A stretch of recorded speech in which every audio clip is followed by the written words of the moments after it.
Hey guys, welcome back to Help Click. In this video, I'll be showing you how to take inactive Instagram username. But first, check our special offer in the description. Let's get started. Now, if you're wondering if this is actually possible, well, there are a few things that we need to know here. Now, first things first, you want to open up Instagram here and you want to go to your profile. You see at the bottom right of your screen. Click on the three bar icon you see at the top right of your screen here. And you want to go ahead and access the option here for help. Now, typically, you should be able to see it usually at the very bottom here. You should see help in here. Press or click on it. Now, in here, you want to go ahead and choose the option for search help articles at the very top here. And you want to go ahead and basically type in username and just press enter.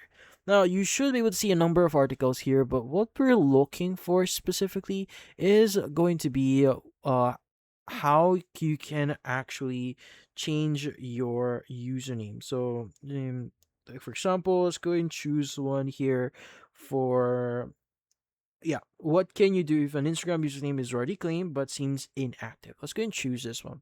Now, this is the direct article directly from Instagram's Help Center, and currently, according directly from Instagram here, if a username you want is being used by an account that seems inactive, you can choose an available version of the username.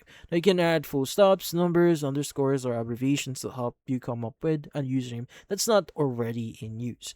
Now, with that said, currently, if you want to change your username to that username that seems inactive, well, right now you can only choose a variation of that username by adding numbers or underscores into it.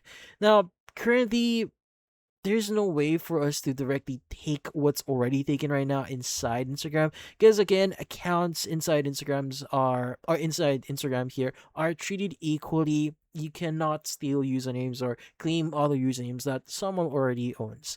But yeah, so currently or unfortunately here, that's the this is how Instagram works as of right now, and there's not much we could do. But that's about it. So if you found this video, hit the like and subscribe button and watch our next video.